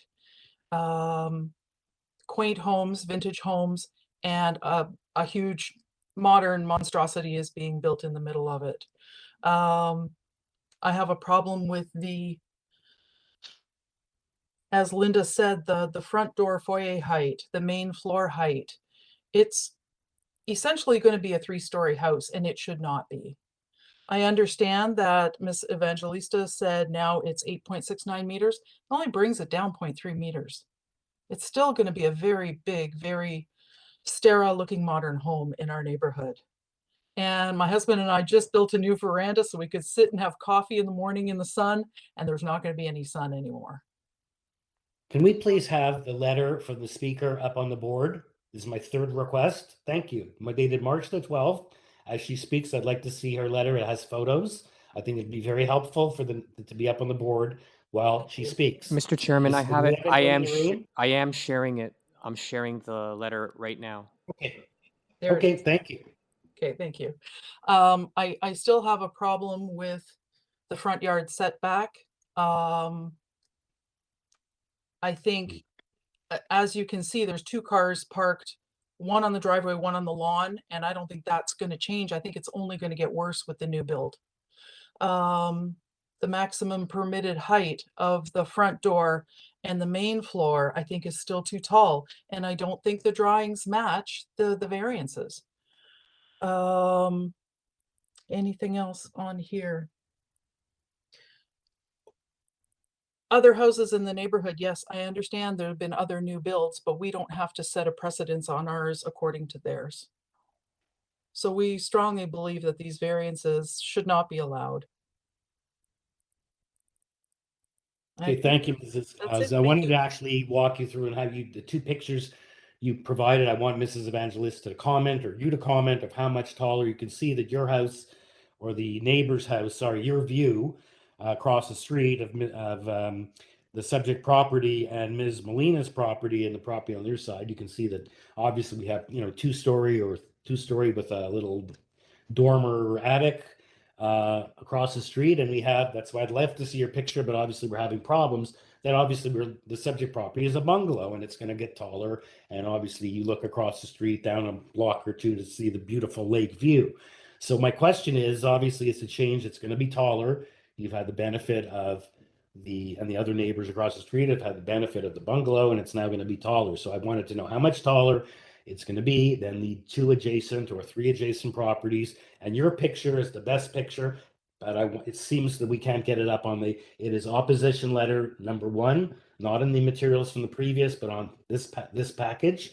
And there were 2 pictures, so unfortunately, Mr. Chairman, it is up. I don't know why you don't see it. It's up, and it's been up since the beginning. Mrs. Evangelista referred to it in her rebuttal, but I just, that obviously is a very good photo to look at. So, first of all, does anyone have any questions for Ms. Zilski? Okay, and if none, let's go back to Mrs. Evangelista for her rebuttal to the three neighbors who've spoken. Okay, so let me again start by saying that we are adding a Okay, hold second on. floor. Before you do that, staff, if you can't get Mrs. Zilski's letter up and her pictures, how about the picture in I can Mrs. see it. Evangelista's application? I just see our smiling faces. So all I'm just saying, I think that is a good visual, and I want you to explain how much taller or as tall as the two houses on the right that we see in this picture from Ms. Zilski and the one picture on the left, or the few houses on the left and the right. So this is the one bungalow in this grouping. In the middle of two. I've seen. Yeah, at least two Okay. higher houses on both Two, sides. Exactly. Actually, there are many homes on this street that are 2 stories and a third with some with dormers. So the house, now, I keep hearing the comment that they have lake views. Okay. Number 33, Ms. Molina, stated that she has windows on the south side of her home, and she has lake views, and she could see the lake from her balcony. So I have to ask. So here I am, I'm adding a second story to this existing home, and I'm not quite, and I'm hearing, you know, comments that it's too high. However, if 33 can see the lake from their home, then I would strongly recommend and suggest that their home must be much taller than what we're proposing.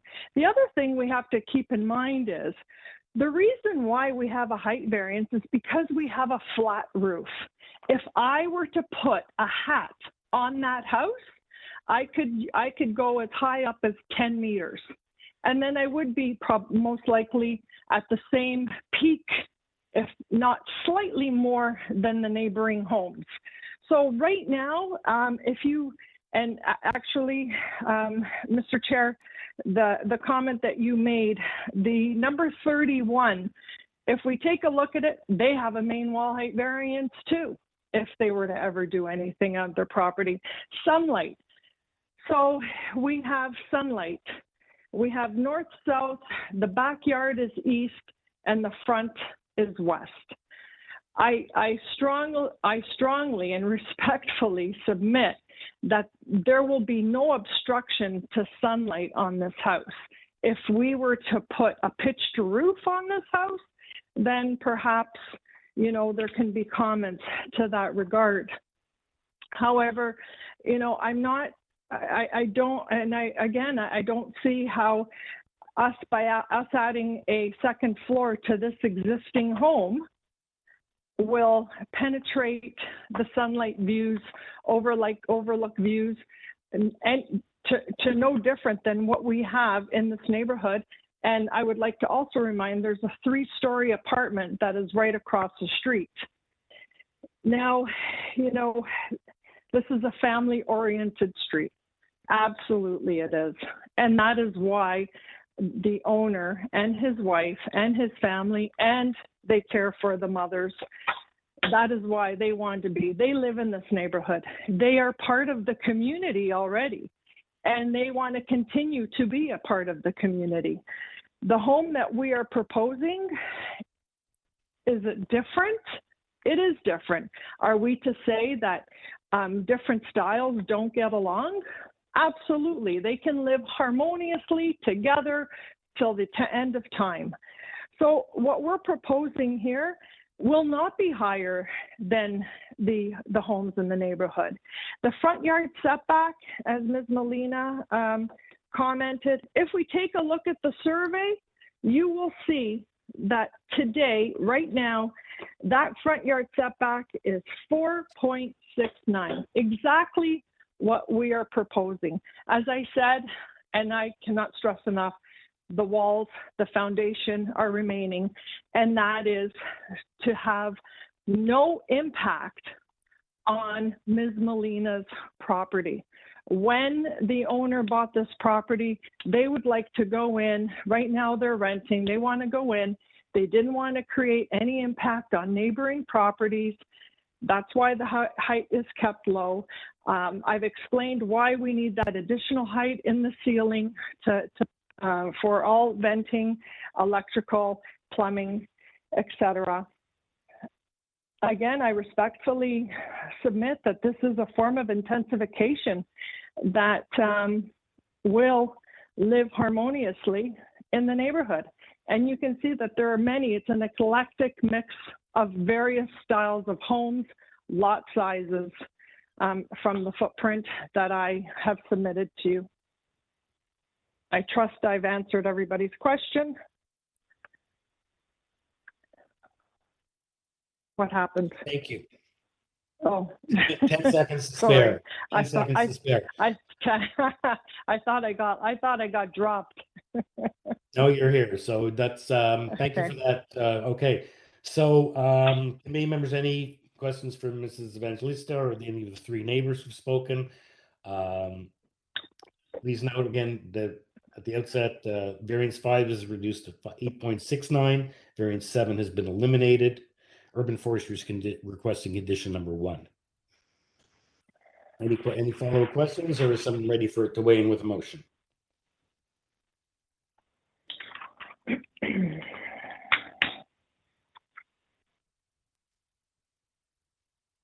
Mr. Taylor. Thanks, Mr. Chair. I think there's an issue that we often encounter here when we're considering proposals from the neighbor's perspective, and that is the significance of what is permitted as of right. And in this case, the footprint of this building is unchanged from what's there now, as Ms. Evangelista pointed out. There's no total height variance required. So I find that the variances, the sum total of them, are minor in nature and meet all the tests under the Planning Act. I move approval with an amendment to variance 5, reducing the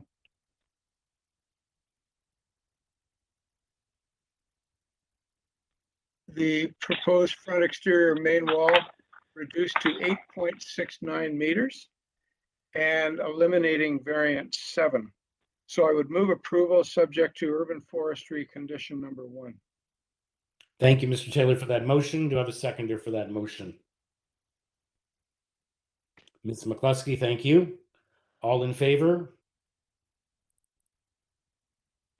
Opposed? Ms. Ruddick, you're opposed. The motion carries 4-1 with Ms. Ruddick dissenting, and the application is approved.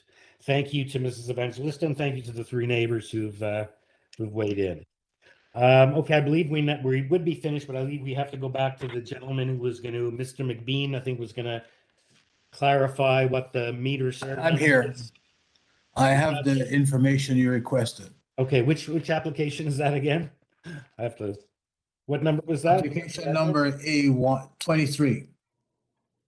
Just to clarify, Mr. Chair, the revisions were not provided to our office. They were provided to Toronto Building. So we have not seen anything, and the applicant should be made aware of that. I didn't realize that. Okay, so this is, and again, he's complying with planning's modification, which they didn't supply either, I guess, but, so let's go back to number 23. So you have that number, but. You had asked for certain figures for the soft, yes, I guess it's, let me see if I can give them to you now. What 12% is the lot? 12%, yes. 12% works out to 53.64 meters. Okay. Okay, that's 12 point, and that was the one you asked for. There was another you asked for? Yeah, the other one, the rear yard soft landscaping. 224.325 square meters. Okay, staff, you got that? No, that's not possible. That's more than the required. You said you were changing variance number 3 to 40% of the rear yard as soft landscaping. So it's got to be, it can't be over 112. That's the compliance at 50. Just take, I can do it. 50 divided here. It's, anyway, what I've got rear soft landing landscaping at this point is 94.63 square meters. Sorry, 94 point what? 63 square meters. Thank you. Times 4. I got 89.92. Yes, that is correct, Mr. Chair. Okay, 89.92. Thank you, Mr. Taylor. Okay, so now we have the numbers in order to, so just to recap, Mr. McBean was satisfied to complying with the 2 recommended conditions of approval from community planning in their memo dated April 11th in order to reduce variances 1 and variance number 3. And we put it in abeyance because he didn't have the meter squared numbers to go along with those 2. We now have that, and accordingly, we're awaiting a motion of approval based on those 2 revisions. Mr. Chair, I had started a motion. I'd be happy to complete it. Yes, please do. Okay, I find the variances to be in keeping with the 4 tests under the Planning Act, and I move approval with amendments to, firstly, variance 1, reducing the altered ancillary building detached garage to cover 12% of the lot area, being 53.64 square meters. And an amendment to variance number 3, increasing the percentage of soft landscaping in the rear yard to 40% or 94.63 square meters. And my motion would be subject to urban forestry condition 2. Sorry, how many square meters did you say the rear landscaping? 94, sorry, 80, yes, 89, thank you. yeah. 89.92. Yeah, I thought that's what we Yeah. us had figured out. We could have figured it out, but anyway, he's gone back to his agent, and I guess that is it. So thank you for that motion. Also, did you say urban forestry 2? Yes. Okay, seconder for that motion? Ms. McCluskey, thank you. All in favor? Unanimous approval. Thank you, Mr. McBean. Enjoy your, after your appeal period, enjoy your renovation. And well, thank you very much. It's been a long afternoon, but thank you very much, the committee. Hey, thank you. We didn't even have an afternoon break, but this way we finished sooner. So most important, a motion to adjourn. Okay, I'll take it from Mr. Comeric and seconded by Ms. Reddick. All in favor, unanimous, and thank you, members, and thank you mostly to the staff. As always, indispensable to Barb and her staff, Adam and Paul, and I don't know who else is around today, Manalisa, Nicole. It's all the names behind, we don't get to see them anymore, but hopefully we'll be back in person at some point in the future. So we stand adjourned, and thank you, everyone. Thank you, members. Have a good evening. Yep. Thanks, everybody. Okay. Thanks. Good night. Bye-bye.